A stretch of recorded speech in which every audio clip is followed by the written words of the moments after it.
Have you ever wondered what actually happens between the moment you click an app and the moment something appears on your screen? Not in the vague sense. Not the computer runs the program, but physically, electrically, structurally, what is happening? Where is the code? Where are the instructions? Where do they wait before the CPU executes them? How does the processor know what to do next? And how does a line of software written by a human turn into real activity inside a piece of silicon? This question sounds simple. Where do instructions wait inside a CPU? But the answer opens the door to one of the most fascinating stories in computer science. Because instructions do not simply sit in the CPU in a single neat place. They move. They are fetched, Buffered. Decoded. queued, Renamed. Scheduled. Executed. Retired. They travel through a hierarchy of memory and structures, each one designed to solve a different problem. Speed, latency, throughput, parallelism, power, and correctness. And once you understand that journey, software execution stops feeling magical. You start seeing a program not as a block of text, but as a flow of work moving through a machine. In this video, we're going to follow that flow in detail. We'll start from a program stored on disk.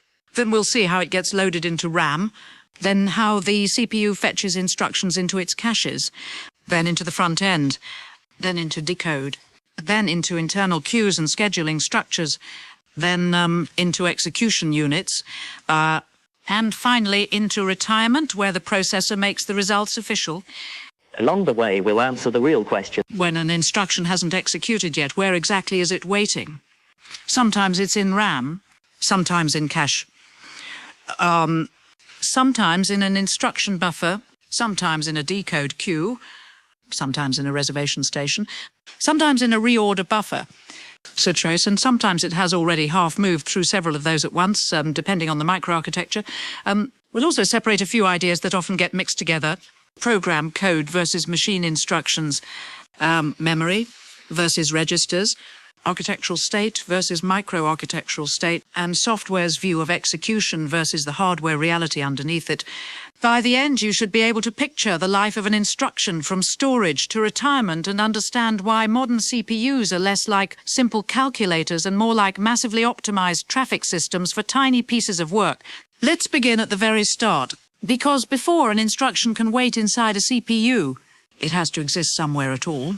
Part 1, a program does not start inside the CPU. When you write software, you usually start with source code. Maybe C, maybe C++, maybe Rust, maybe Go, maybe JavaScript, maybe Python. At that stage, your code is not something a CPU can execute directly. It's a human-oriented description of logic. For example, you might write something like, add 2 numbers, print a message, loop over an array, open a file, draw a button. The CPU does not understand for loop, class, or function the way you do. It ultimately understands machine instructions. Very small operations. Load this, that. Compare these. Jump there. Store the result. So before a program runs, it usually goes through translation. A compiler may turn source code into assembly, then machine code. An assembler encodes instructions into binary. A linker combines code from multiple files and libraries. Eventually, you get an executable image or some form of bytecode, intermediate code, or packaged program, depending on the platform. But even once that executable exists, it is usually sitting on long-term storage with an SSD, a hard drive, flash memory. That is not the CPU. And it is not where execution happens. Storage is far too slow for direct instruction-by-instruction execution in a modern system. So the first important idea is this: a program begins life from the CPU's perspective, outside the CPU entirely. It exists as bytes on storage.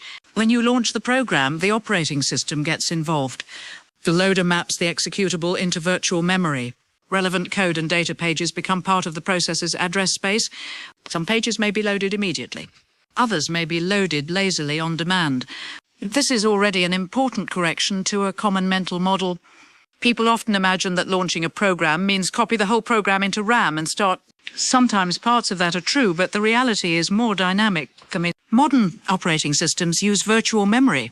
Your program sees a large continuous address space underneath the OS maps virtual pages to physical memory pages and may bring them in from storage only when needed. So the code section of your executable, the part containing machine instructions, is usually mapped into memory as executable pages. At that point, the instructions have not yet entered the CPU. They are in memory, or at least logically in memory. Maybe in RAM, maybe not loaded yet and backed by disk until first access. This means the first place instructions wait is not inside the CPU at all. They wait in the program's executable memory pages. That's the software level answer, but not yet the hardware level answer. To get there, we need to ask, how does the CPU even know which instruction to fetch first? Part 2, the program counter, the CPU's place in the code. At the heart of sequential execution is a simple concept, the current instruction address. Different architectures use different names. Program counter, instruction pointer, EC to IP, or IP on x86, 64. This register tells the CPU where to find the next instruction. If you strip away all the complexity, the most basic execution loop looks like this. Read the instruction from memory at the address in the program counter. Decode it. Execute it. Then update the program counter to the next instruction or to a branch target. That's the essence of the classic fetch, decode, execute cycle. Now, in real modern CPUs, the implementation is vastly more complex than that simple loop. But the program counter is still the starting point. When the OS transfers control to your program, the CPU begins executing at a specific instruction address, often the program entry point or some runtime startup code before your main function. At that moment, the CPU front-end needs to fetch bytes from memory corresponding to the instructions near that address. And here's where the instruction's journey into the CPU begins. Because the instruction is no longer merely in memory, the CPU is about to bring it closer. Part 3. Why the CPU cannot just read RAM every time. To understand where instructions wait, we need to understand why there are so many waiting places. The reason is one word: speed. Modern CPUs operate unbelievably fast. RAM, while also fast by human standards, is slow relative to CPU clock cycles.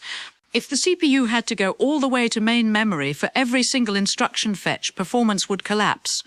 So computer architects use a memory hierarchy. This hierarchy trades size for speed.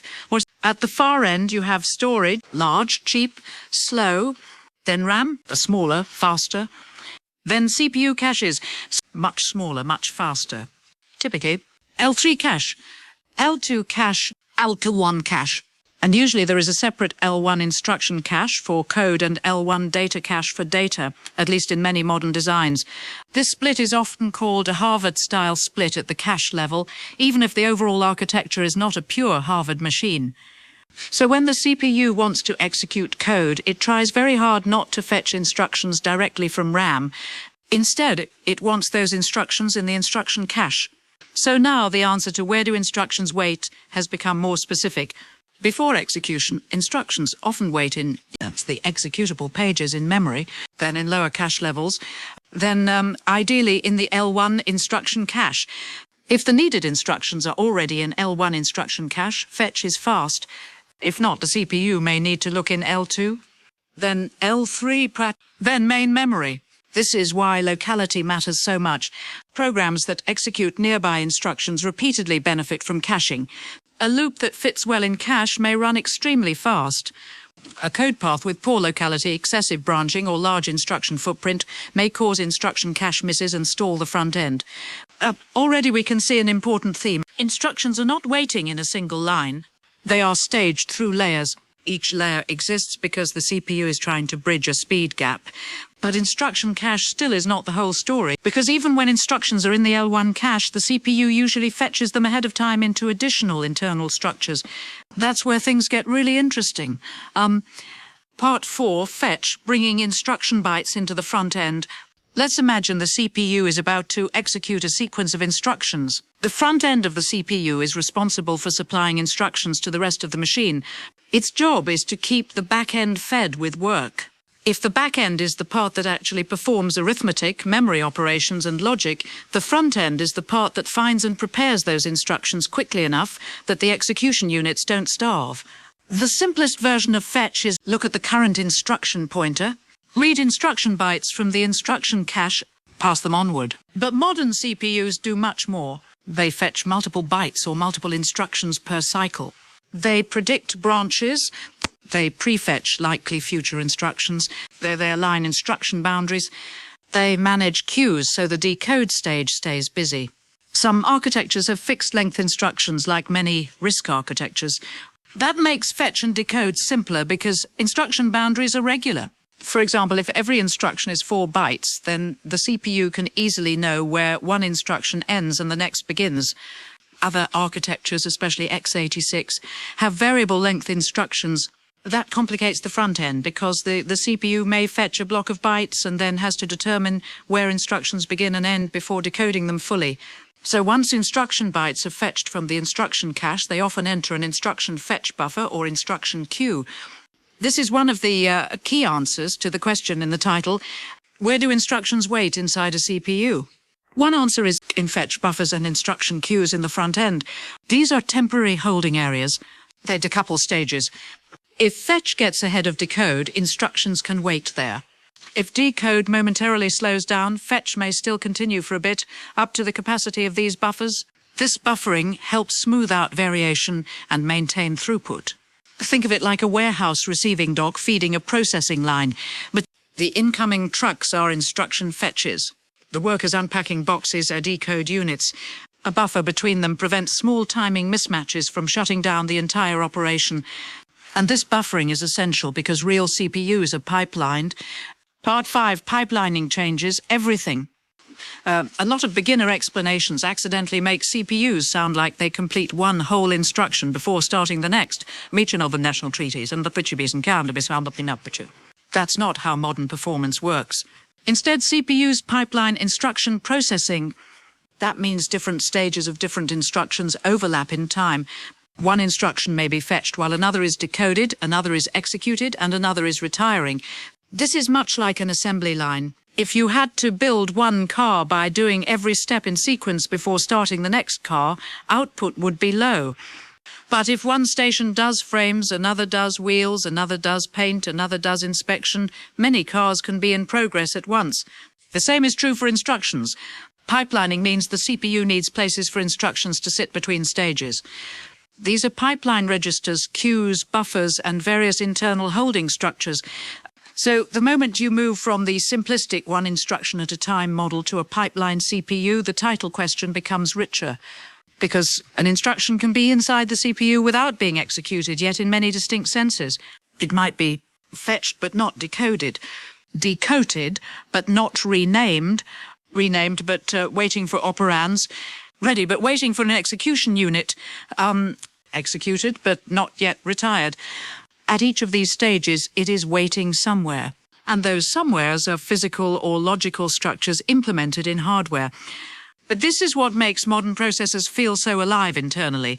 They are full of in-flight work, thousands of tiny pieces of partially completed intention, software broken into micro-events flowing through a machine. Part 6, decode from raw bytes to understood operation. Once instruction bytes are fetched, the CPU has to decode them.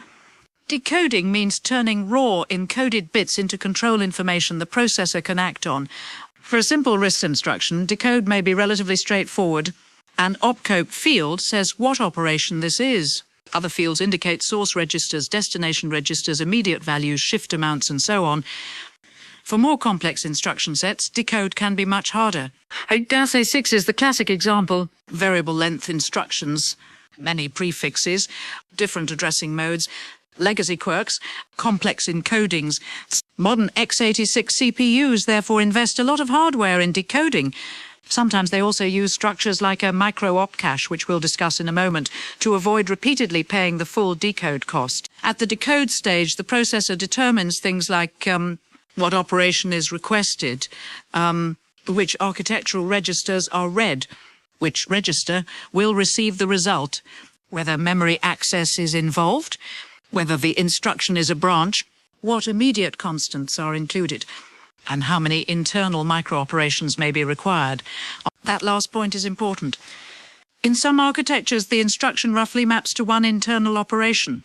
In others, especially x86, a single architectural instruction may turn into one or more micro-operations, often called micro-ops or UOPs. For example, a complex memory operand instruction might decode into multiple internal steps.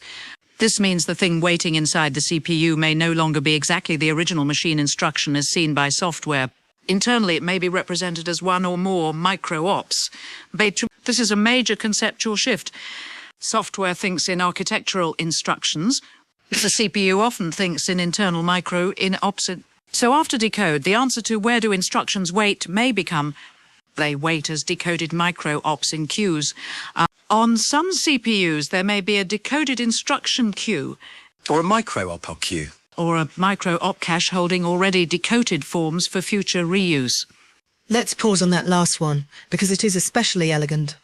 Part 7, the micro-OPCAche waiting in pre-decoded form. Some modern CPUs, especially modern x86 designs, include a micro-op cache. This is not the same as the regular instruction cache. The instruction cache stores instruction bytes. The micro-op cache stores already decoded micro-ops. Why is this useful? Because decode can be expensive. If a loop executes repeatedly, why keep decoding the same instruction bytes again and again if the CPU can store the decoded result and reuse it? That's the purpose of the micro-op cache. So now we have another place instructions can wait, not as source code, not as executable bytes in memory. Not just as raw instruction bytes in the L1 instruction cache. But as decoded internal operations in a micro-op cache. This is beautiful from an engineering perspective because it shows the CPU trying to save work. The same program tends to execute the same hot loops over and over. So rather than doing full fetch and decode every time, the CPU may fetch from the micro-op cache and feed those decoded operations directly into later stages. This reduces front-end bottlenecks and improves efficiency. So if someone asks, do instructions wait in the CPU? The precise answer is yes, but in transformed forms. Sometimes they wait as instruction bytes, sometimes as decoded operations, sometimes as speculative work predicted to be needed next. And that word speculative brings us to branches, because one of the biggest reasons instructions wait in complex front-end structures is that the CPU is trying to run ahead of certainty. Part 8, branch prediction, waiting on a guess about the future. Programs are full of branches, if statements, loops, function calls, returns, switches. To a branch changes control flow. That means the CPU may not know for sure which instruction comes next until it evaluates some condition. That waiting for certainty would waste time. So modern CPUs predict. A branch predictor guesses the likely next path. If the predictor thinks the branch will be taken, fetch begins from the target address. If it thinks the branch will not be taken, fetch continues sequentially. This means instructions can enter the CPU before the machine knows for certain they are the correct next instructions. They are speculative. They may be fetched, decoded, queued, renamed, and even executed before the branch that led to them is finally resolved. If the prediction was correct, great, the speculation becomes reality.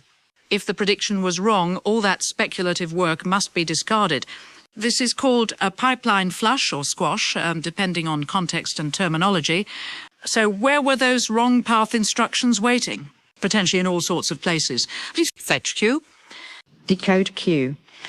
Micro-op in queue. Rename structures. Reservation stations. Reorder buffer. They were in the machine, but only speculatively.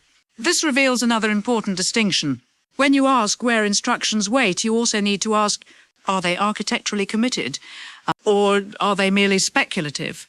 Modern CPUs hold huge amounts of speculative instruction state. That's one reason they can be so fast. They don't just react. They anticipate, they build possible futures and keep moving. Part 9, rename, the CPU's secret rewrite of registers. Now we enter one of the most misunderstood parts of modern CPU execution, register renaming. To software, the architecture exposes a set of registers, for example, that's tiny. On x86, there's 4 registers like RAX, RBX, RCX, RDX, and so on. On ARM, X0 through X30 and others depending on mode. On RISC-V, X0 through X31. These are architectural registers. They are the programmer visible registers. But modern out-of-order CPUs often have more physical registers internally than the architecture exposes. Why? Because software reuses register names all the time. For example, RAX gets one value, then later RAX gets overwritten with another unrelated value, then later overwritten again. If the CPU treated each reuse as the same physical storage location, false dependencies would appear. A later instruction writing RAX might seem blocked by earlier uses even when the values are unrelated. Register renaming solves this. The CPU maps architectural register names to internal physical registers. An instruction that writes RAX may actually be assigned a new physical register P37. A later instruction that also writes RAX may get P52. From software's point of view, it's still RAX. But internally, the CPU keeps them separate until retirement updates the official mapping. This allows independent instructions to proceed in parallel without artificial blockage. So now the decoded instruction, or micro-op, enters the rename stage. Its source operands are mapped to the current physical registers holding their values. Its destination gets assigned a fresh physical register, and then it moves onward into structures that track readiness and execution. This is another place where waiting happens. After renaming, instructions may wait in issue queues, scheduling queues, or reservation stations until their operands are ready and the right execution unit is available. This is the beginning of the out-of-order engine. And this is where the CPU's internal life becomes very different from the neat order of the original program. Part 10 instructions are no longer just in order. From the programmer's perspective, instructions appear to execute in order. You write line A, then line B, then line C. Subject to language rules, compiler transformations, and memory models, the program behaves as if there is a defined order. But inside an out-of-order CPU, the hardware tries to execute instructions as soon as their inputs are ready, even if that means reordering them internally. Suppose instruction 1 loads from memory and takes time. Instruction 2 performs an independent integer add, or instruction 3 performs another independent operation. A simple in-order processor might stall everything behind the load, but an out-of-order processor can let instructions 2 and 3 move ahead, execute early, and wait for instruction 1 only when truly necessary. This requires internal structures that hold many in-flight instructions. These are some of the most direct answers to the title question. Where do instructions wait inside a CPU? In an out-of-order design, they often wait in the reorder buffer, reservation stations, issue queues, load store queues, physical register files, and related tracking structures. Let's unpack those. Part 11, the issue queue and reservation stations. Once instructions are decoded and renamed, they need to be scheduled for execution. An instruction may be ready immediately, or it may depend on results from earlier instructions. If it depends on an earlier result that hasn't been produced yet, it must wait. Where does it wait? Usually in a scheduling structure, an issue queue or reservation station, depending on architecture and terminology. A reservation station is a holding area for operations waiting for their operands. Each entry tracks what operation should be performed and whether its inputs are ready. If one input is not ready yet, the instruction waits.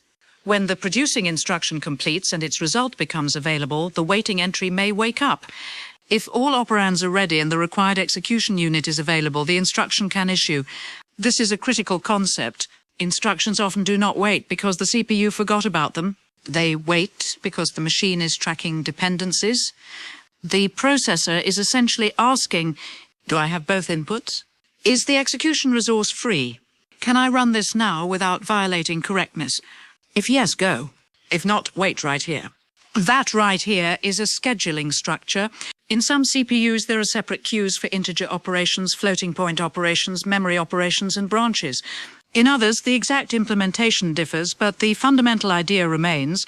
Decoded and renamed work sits in internal buffers until it becomes executable, and this waiting is not passive. The hardware continuously checks whether conditions have changed. This is part of the dynamic scheduling logic that makes out-of-order processors so powerful and so complex. Part 12, the reorder buffer, waiting to become official. One of the most important structures in a modern CPU is the reorder buffer, often abbreviated ROB.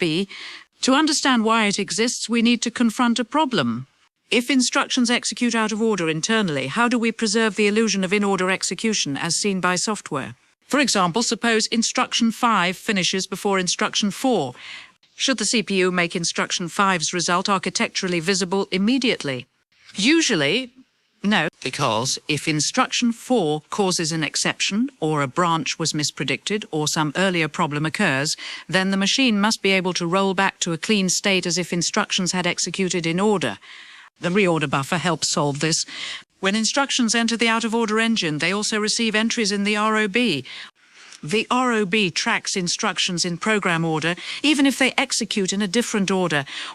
An instruction may execute early and produce a result, but it is not fully committed to architectural state until it reaches the head of the reorder buffer and all prior instructions are complete and safe. This final step is often called retirement or commit. So now we have yet another answer to the title. Where do instructions wait inside a CPU? They may wait in the reorder buffer after execution pending retirement. This is a subtle but important kind of waiting.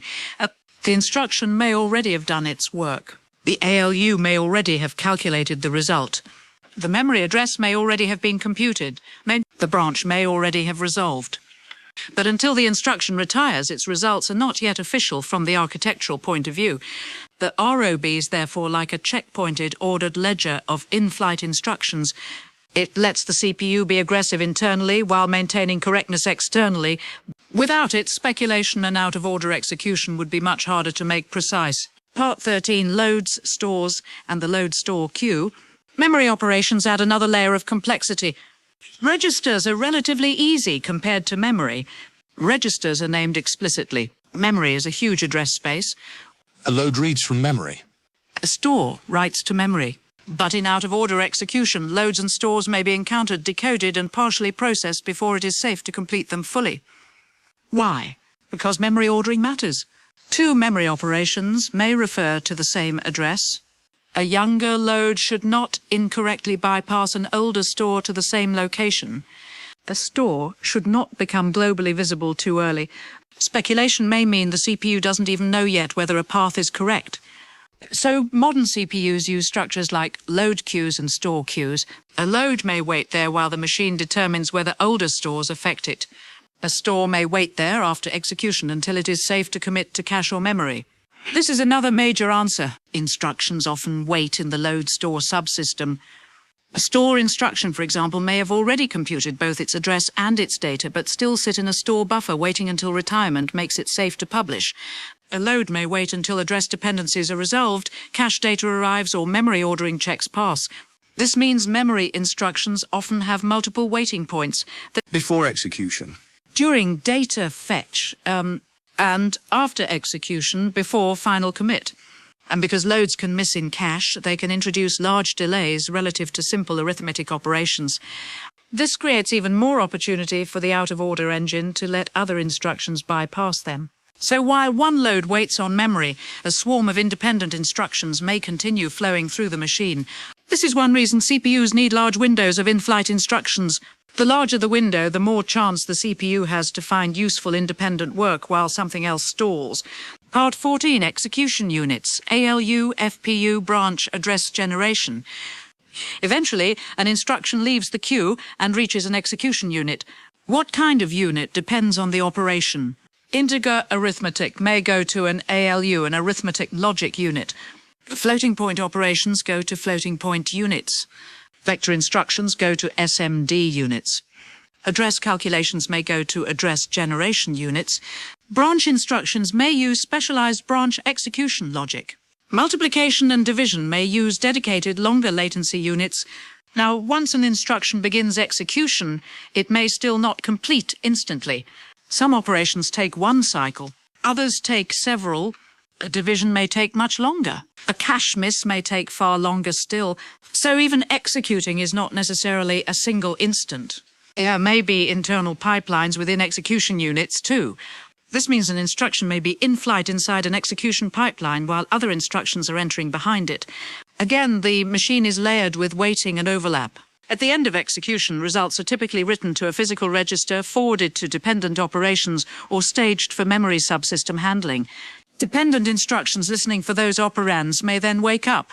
This wake up and select behavior is part of what makes out-of-order scheduling dynamic. One instruction's completion can suddenly make many others ready. So execution is not just about doing work. It is about unlocking later work. Part 15, forwarding. Sometimes instructions don't wait for the register file. One subtle and powerful optimization in CPUs is forwarding, also called bypassing. Suppose instruction A computes a result. Instruction B needs that result immediately. A naive design would require A to fully write its result back to the register file, then B would read it later. But that wastes time. Instead, CPUs often forward results directly from one stage or unit to another. That means the data can move from a producer to a consumer before becoming fully settled in long-term architectural storage. This reduces stalls and improves pipeline efficiency. So when we ask where instructions wait, there's another nuance. Sometimes they wait for operands that are not yet in the register file but are about to be forwarded from another executing instruction. This makes CPU timing diagrams and dependency chains especially interesting. A consumer instruction may wake up the moment a producer finishes, issue quickly, and keep a chain moving with minimal delay. This is how tight arithmetic loops can run extremely efficiently. Part 16, retirement. The moment results become real. Retirement is the stage where the CPU says, this instruction is now officially part of the architectural history. If the instruction completed successfully and all older instructions have also completed safely, then the CPU can retire it. Retiring an instruction typically means updating the architectural state in a logically committed sense.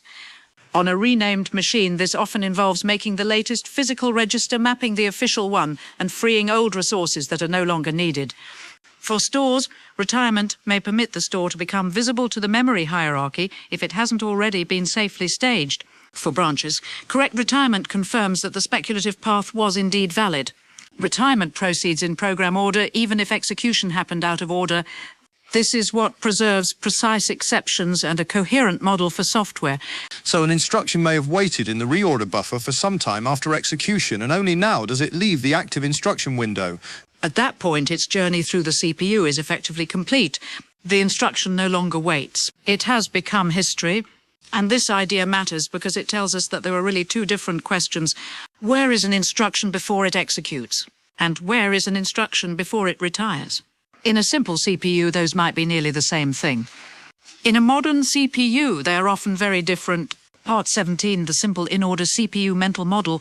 To appreciate modern designs, it helps to imagine a simpler CPU. Suppose you had a basic in-order processor, maybe a classic educational RISC pipeline, fetch, Taurus, a Schatterde Chaser Agenstim VO to TAF, and which the disruption ensteinem in tijd, Apjesaan en national shaded scritem at the Soction for Pradi, Produprate Separation International Narcotics Control Board, which is mandated to monitor, decode, execute. Memory. Right back. In this model, instructions mostly move forward in order. If one stalls, the following ones often stall too. There may still be pipeline registers between stages, but there are fewer large holding structures. In that kind of machine, the answer to where do instructions wait is much simpler. Instruction memory or cache, pipeline stage registers, maybe a small fetch queue. That's it. But modern high-performance CPUs are trying to extract instruction-level parallelism aggressively. They need many more places to hold pending work. So the simple model is useful pedagogically, but incomplete for real desktop, laptop or server CPUs. This is why beginner explanations can accidentally create confusion. They teach the fetch, decode, execute cycle as if it were a single file line. Then later people discover reorder buffers, speculative execution, micro-op caches, branch predictors and physical register files, and it feels like a contradiction. It isn't a contradiction. The simple model is the skeleton. The modern machine is the full organism. Part 18, where instructions wait, layer by layer. Let's pause and summarize the journey so far in one clean layered picture. Where can instructions wait before or during execution? First on storage, in the executable file on disk or flash. Second, in virtual memory, mapped into the processor's address space. Third, in physical memory, RAM holding code pages. Fourth, in CPU caches, especially instruction cache, but also lower-level caches on the way. Fifth, in the instruction fetch path, prefetch buffers, fetch queues, instruction buffers. Sixth, in decoded form, decode queues or micro-op caches. 7th, in rename and dispatch structures, as they are prepared for out-of-order execution. 8th, in issue queues or reservation stations, waiting for operands and execution resources. 9th, in memory ordering structures, load queues, store buffers. 10th, in the reorder buffer, waiting to retire and become architecturally official. And along the way, results may also wait in physical registers, forwarding paths, or execution pipelines. So the question, where do instructions wait inside a CPU, has a many-part answer because the CPU itself is not one room. It is a city. Instructions are travelers moving through districts.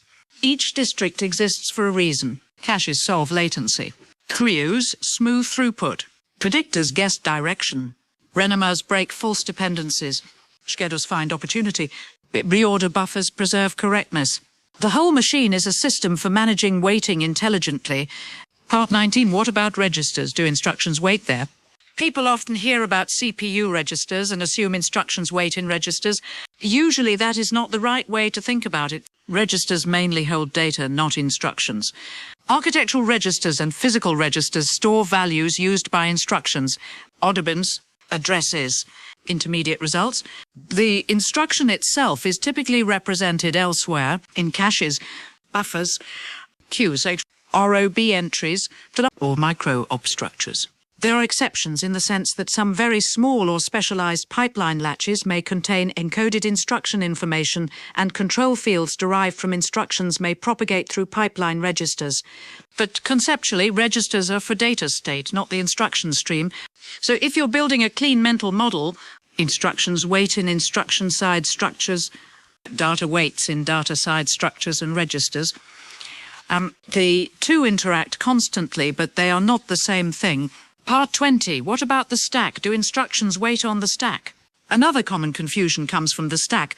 The stack stores function call frames, return addresses, local variables, saved registers, and sometimes temporary data.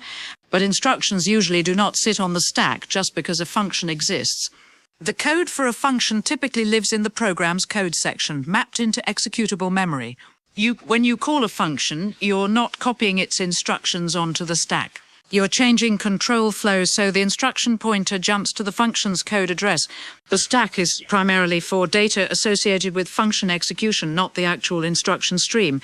So if you ever hear the function goes on the stack, that is usually sloppy shorthand or misunderstanding. What goes on the stack is call-related data. The instructions stay where the executable code lives and then move through the instruction fetch path as needed. Part 21, what about interpreted languages and JIT compilers? Now things get even more interesting. What if the language is not ahead of time compiled all the way to a native machine code, but take Python, JavaScript, Java, or .NET environments? In those cases, execution may involve an interpreter, a virtual machine, bytecode, or a JIT compiler. At the highest level, your program may begin as source code or bytecode. An interpreter itself is a native program executing machine instructions. So one way to think about it is the CPU is always ultimately executing native machine instructions. If you run Python source, the CPU is executing the Python interpreter's machine code, which reads Python bytecode or source representations and performs behavior. If a JIT compiler is involved, the runtime may generate native machine code dynamically at runtime and place it in executable memory. Then that newly generated machine code can be fetched by the CPU, just like any other code. So where do instructions wait in a JIT scenario? Potentially, the source or bytecode waits in language-level structures. Generated native code waits in executable memory pages, then the CPU fetches it into caches and internal buffers just like any other program. This shows that the CPU doesn't care whether code was compiled yesterday or a millisecond ago. Once machine code exists in executable memory, the CPU treats it as instructions to fetch and execute. Part 22, self-modifying code and why instruction caches matter. What happens if code changes at runtime? This might happen in JIT compilation, dynamic patching, hot code replacement, or rare self-modifying code. Now, the distinction between memory and caches becomes crucial.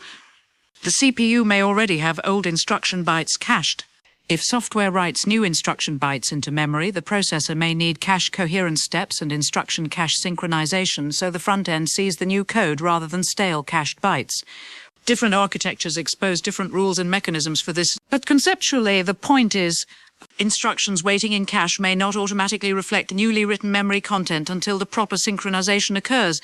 This is another reason instructions are not just in one place. Multiple copies or representations may exist across levels of the hierarchy. The CPU must ensure the correct version is used. Part 23, multi-core. Each core has its own places to wait. So far, we've mostly spoken as if there is one CPU. But modern processors have multiple cores. Each core usually has its own front end, its own L1 instruction cache, its own decode logic, its own execution engine, and its own internal queues and buffers. That means instructions waiting for one thread on core 0 are not literally sitting in the same front-end structures as instructions for a thread on core 1.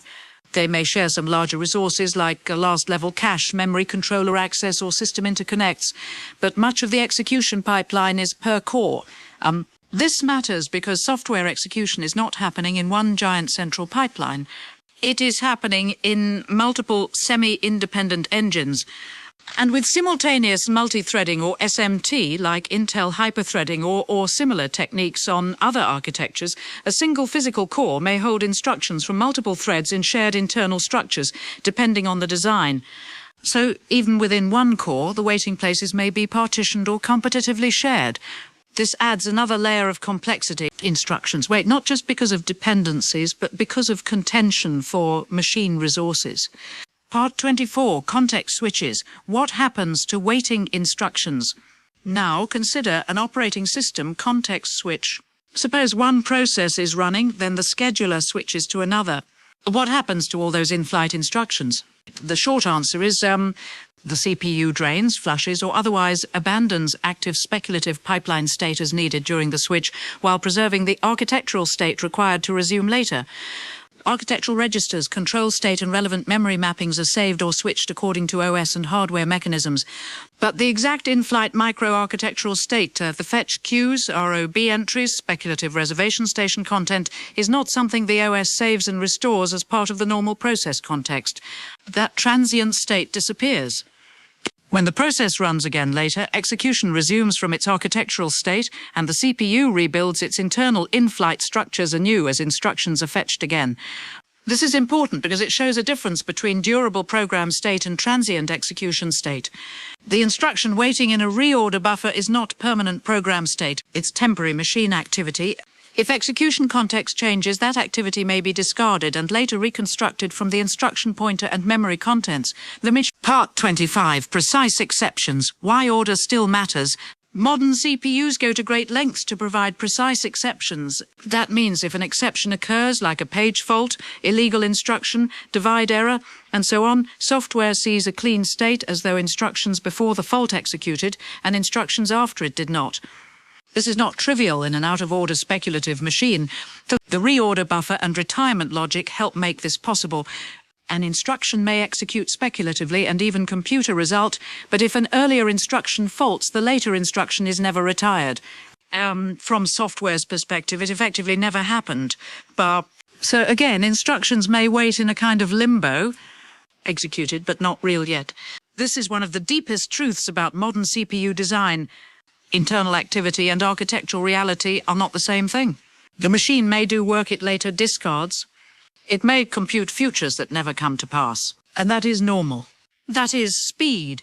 Part 26, what the CPU prefetcher does for instruction. We've talked about caches and fetch, but we should also mention instruction prefetching.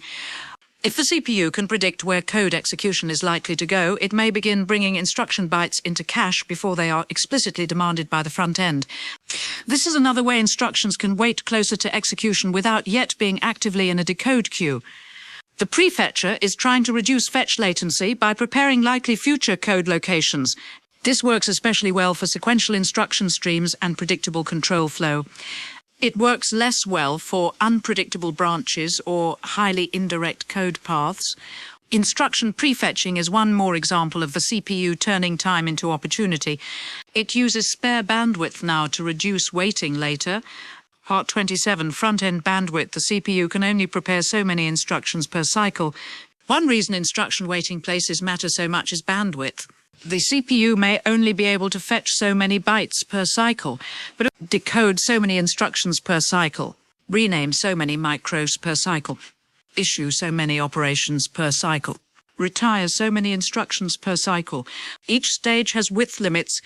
For example, a CPU may decode 4 instructions per cycle, issue 6 micro-ops per cycle, retire 8, and so on, depending on design. If one stage can produce work faster than the next can consume it, instructions accumulate in buffers. This is not a bug. This is pipeline balancing. But if a critical buffer fills up, back pressure occurs and earlier stages may have to stop. So instructions waiting in the CPU are part of a throughput management problem.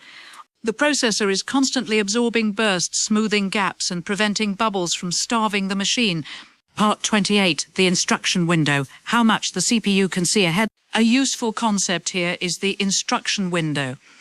This refers loosely to how many in-flight instructions a CPU can track at once while searching for parallelism. A larger window lets the CPU look farther ahead, find independent work, tolerate longer stalls, and use out-of-order execution more effectively. But a larger window requires more hardware, more ROB entries, more scheduler entries, more rename resources, more complexity and power. So there is a trade-off.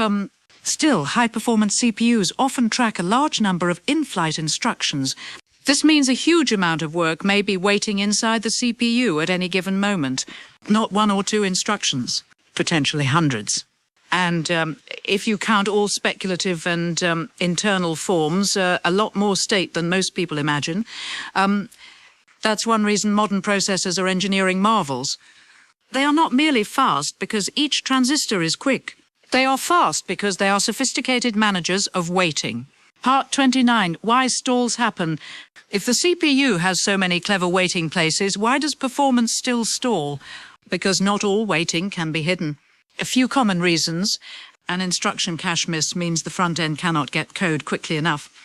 A branch misprediction means speculative work must be thrown away and refilled from the correct path. A data cache miss means a load takes a long time and dependent instructions may ultimately run out. A full reorder buffer can prevent new instructions from entering if older ones are stuck. A full load store queue can throttle memory operations. A dependency chain can force serialization even in an out-of-order machine. Resource contention can delay issue when execution units are busy. So the CPU's internal waiting structures are powerful but finite. They reduce stalls. They do not eliminate the fundamental costs of latency and dependence. Part 30, microarchitecture versus ISA. At this point, it's worth making a crucial distinction. The ISA, or instruction set architecture, defines the programmer visible contract. What instructions exist, what registers exist, what their semantics are. The microarchitecture is the implementation, how many caches, how decode works, whether there is a micro-op cache, how large the reorder buffer is, what scheduling structures exist, how renaming is done, how execution units are organized. 2 CPUs can implement the same ISA but have very different answers to where do instructions wait. For example, 2 x86 CPUs from different generations may both run the same software but have different front-end designs, different queue capacities, different branch predictors, different cache hierarchies, and different issue logic. That's why discussions at this level often become architecture-specific. The exact structures vary, but the general principles remain stable. Instructions wait in layered storage and pipeline structures as the CPU prepares, schedules, executes, and commits them. Part 31, a concrete walkthrough, one instruction's journey. Let's follow one instruction. Suppose your program contains a simple machine instruction equivalent to add register B into register A. At first, that instruction is just bytes in the executable on disk. When the program loads, the code page containing it becomes mapped into virtual memory. When execution approaches that function, the corresponding memory page is in RAM if needed. As the instruction pointer reaches the nearby address, the front end fetches the relevant cache line into instruction cache if it isn't already there. The instruction bytes are fetched from L1 instruction cache into a fetch buffer. Decode examines the bytes and identifies the operation integer add, source register B, destination register A. If the architecture uses internal micro-ops, this may become one micro-op. Rename maps architectural source registers to current physical registers. Suppose A maps to P12 and B maps to P19. A new destination physical register P26 is allocated for the new value of A. The micro-op enters a scheduler entry or reservation station.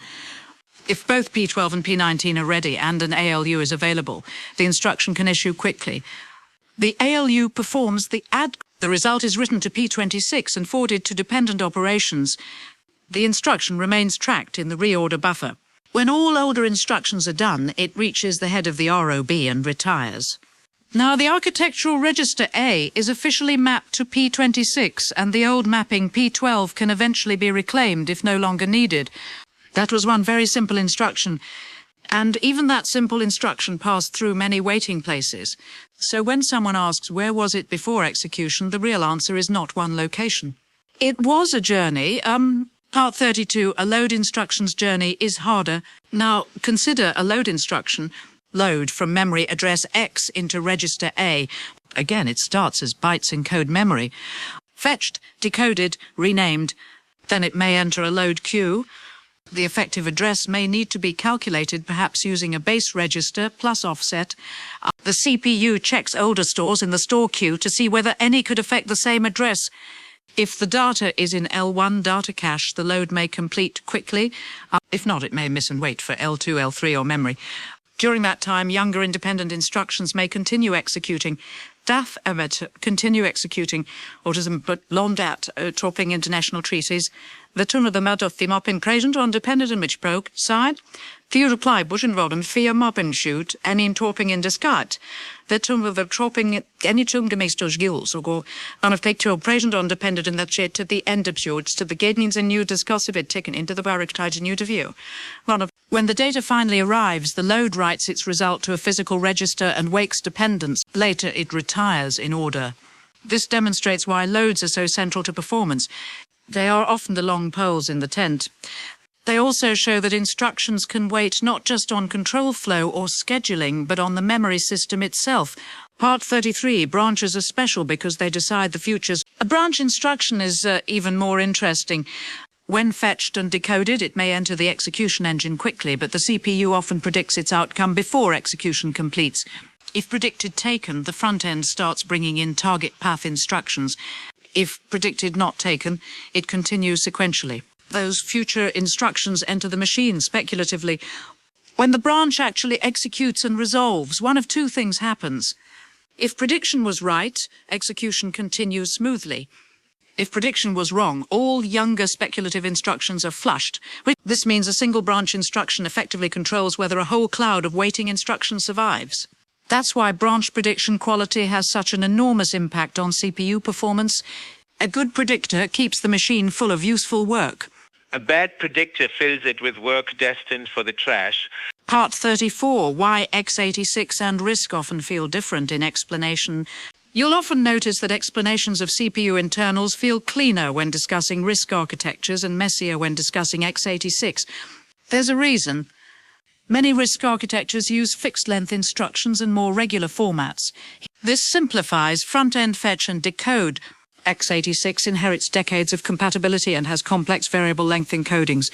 So modern x86 CPUs often rely heavily on sophisticated decode hardware and micro-op translation. This doesn't mean one is inherently better in every sense. It means the internal waiting places and representations can differ. On x86, where instructions wait may often involve raw bytes, decoded micro-ops and micro-op caches in especially prominent ways. On RISC machines, the front-end pipeline may be more regular and direct. But once you reach the out-of-order engine, many of the same broad ideas apply. But Part 35, does the CPU hold the whole program? Now, a key misconception to kill completely is this. The CPU does not load your whole program into itself. The CPU is not a container for the program. It is an engine that processes a moving window of the program. Only a relatively small active region of code is typically near the front end at a given time. Caches hold portions, buffers hold portions, queues hold portions, but the whole program remains in memory or storage structures outside the core's immediate execution machinery. This is exactly what you'd expect if you think of the CPU as a factory. A factory doesn't contain the entire national supply chain inside the building. It contains the work currently being processed, plus some local inventory, plus predictive incoming stock. That's the right mental model. Part 36. Why this matters for software developers. You might ask, why should a software developer care where instructions wait? Because performance is often about helping the CPU keep useful work flowing. If your code has good locality, the instruction cache performs better. If your branches are predictable, speculation succeeds more often. If your data dependencies are loose, out-of-order execution finds more parallelism. If your working set fits cache, memory weights shrink. If your hot loops are compact, front-end pressure decreases. If your code avoids unnecessary serialization, scheduler freedom increases. You do not need to manually manage reservation stations or reorder buffers, but understanding that they exist changes how you think. It helps explain why some code patterns fly and others crawl. It helps explain why the CPU is fast is not the same as my program will run fast. Programs run fast when the hardware can keep its internal flow of instructions healthy. Part 37, the CPU as a logistics system. Here is a helpful metaphor. Think of the CPU as a logistics network. Storage is the distant warehouse. RAM is the regional distribution center. Caches are local depots. The fetch unit is inbound receiving. Decode is package inspection and labeling. Rename is assigning local internal tracking IDs. Reservation stations are staging areas. Execution units are work cells. The reorder buffer is final audit and release. The question, where do instructions wait, becomes, where is the package before the next processing step? And the answer is, at many points. The genius of CPU design is not merely that instructions get executed. It's that the machine organizes waiting so well that useful work keeps happening almost constantly, despite uncertainty, latency, and dependency. That's why modern CPUs are not just arithmetic engines. They are coordination engines. Part 38, brief note on microcode. Some instructions on some architectures may involve microcode. The microcode is a lower-level control mechanism used to implement certain more complex instructions or special behaviors. In such cases, a high-level machine instruction may trigger a microcoded sequence of internal operations. This adds yet another dimension to what it means for instructions to wait, because the original instruction may effectively expand into an internally controlled sequence, each part moving through hardware differently. This is more relevant to some ISAs and instructions than others, but it reinforces the same lesson. The architectural instruction visible to software is not always the same thing as the internal work objects flowing through the CPU. Part 39, what happens during a CAG miss for instruction? Zoom into one especially important delay, an instruction cache miss. Suppose the instruction pointer reaches code that isn't currently in L1 instruction cache. The front end requests the needed cache line from a lower level, maybe L2. If L2 has it, the line is supplied and execution can resume. If not, the request goes farther, maybe to L3 or RAM. During this time, the fetch stage may not be able to supply enough instructions. Decode starves. Rename starves. The back-end may eventually run out of work. This kind of front-end starvation is a major performance limiter in some workloads. And it's a perfect example of the title question. Where are the instructions waiting? They are waiting in a lower cache level or memory not yet present where the front-end needs them. So inside the CPU can even mean not yet inside the fast enough part of the CPU. Location in the hierarchy matters as much as existence. Part 40. What happens during a data CAG miss? Likewise, a data cache miss on a load can create a different form of waiting. The instruction itself may already be deep inside the machine. Decoded, renamed, scheduled, issued. The data it needs is elsewhere, so the load remains unresolved. Dependent instructions wait behind that missing value. Independent instructions may proceed if available. Eventually, if too many unresolved loads accumulate or the dependency graph converges, the machine's useful progress slows. So sometimes the instruction is not waiting for execution. It is waiting for data. This matters because software execution is always the combination of instruction flow and data flow. The front end can be perfect, but without timely data, the machine still stalls. Part 41, CPU design, is the art of hiding, waiting. If you take one big lesson from this topic, let it be this. CPU performance is largely the art of hiding, waiting. Caches hide memory latency. Prefetching hides future fetch costs. Pipelines hide stage delay through overlap. Out-of-order execution hides long latency operations behind independent work. Branch prediction hides control uncertainty. Register renaming hides false dependencies. Forwarding hides write-back delay. Retirement logic hides internal disorder behind architectural order. Seen this way, where instructions wait is not a side question. It is the central question, because the whole machine is built around managing all the unavoidable waiting that computation entails. Part 42, why low-level performance analysis looks the way it does. When performance engineers analyze programs, they often talk about front-end bound, back-end bound. That's bad speculation. Memory bound, cache misses that instruction throughput, retire rate. These categories make much more sense now. Front-end bound means the CPU is having trouble supplying decoded instructions. The waiting is near fetch and decode. Back-end bound means instructions are supplied, but execution or memory resources are the bottleneck. The waiting is in scheduling, execution, or data access. Bad speculation means work was done on wrong path instructions and discarded. The waiting and work occurred speculatively and got flushed. Memory bound means loads and stores are dominating progress. The waiting is heavily in the memory subsystem. In other words, performance language is often just a way of describing where instructions and their dependencies are getting stuck. Part 43, a small historical perspective. Early processors were much simpler. Instruction processing was more direct. Pipelines were shorter or non-existent. With out-of-order execution was absent in many designs. Caches were smaller or non-existent in the earliest eras. Clock speeds were lower. Transistor budgets were tiny compared to today. As fabrication improved and clock rates rose, the gap between CPU speed and memory speed became a huge problem. This memory wall helped drive the creation of more cache hierarchy, more speculation, and more out-of-order sophistication. So the many places instructions wait in modern CPUs are not accidental clutter. They are the result of decades of engineering pressure. Every buffer and queue is part of an answer to a performance problem discovered the hard way. Part 44. The software view is an illusion but a useful one. Now, from software's point of view, you can mostly pretend none of this exists. The ISA provides the contract. You execute instructions, results appear as defined. Exceptions happen precisely. Memory ordering follows the rules of the architecture. That illusion is incredibly valuable. It lets software remain portable across implementations. But the magic comes from the fact that hardware is constantly breaking the naive model internally while preserving it externally. It's like a theatre production. The audience sees a coherent story. Backstage, dozens of people are moving props, adjusting lights, skipping ahead, recovering from mistakes, and coordinating timing. The reorder buffer is part of the backstage crew. So is branch prediction. So is renaming. So are the queues. The software view is clean because the microarchitecture absorbs the mess.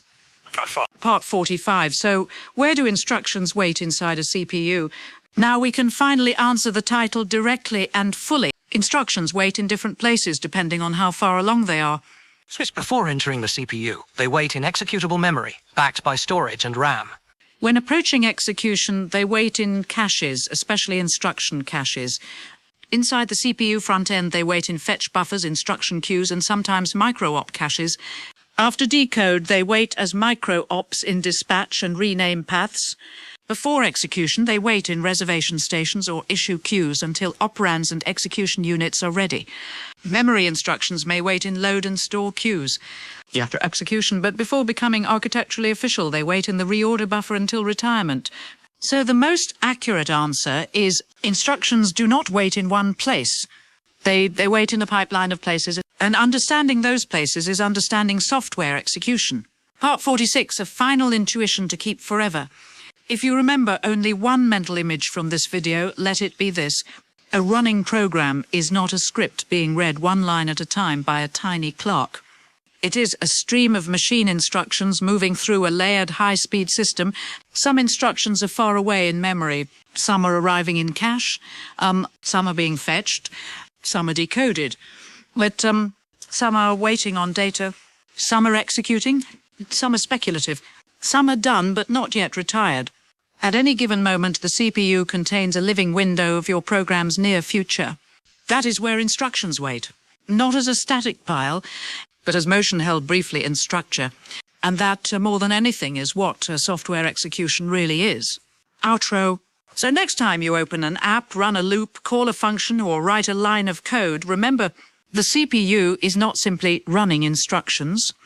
It is constantly transporting them, staging them, guessing them, reordering them, feeding them, and validating them.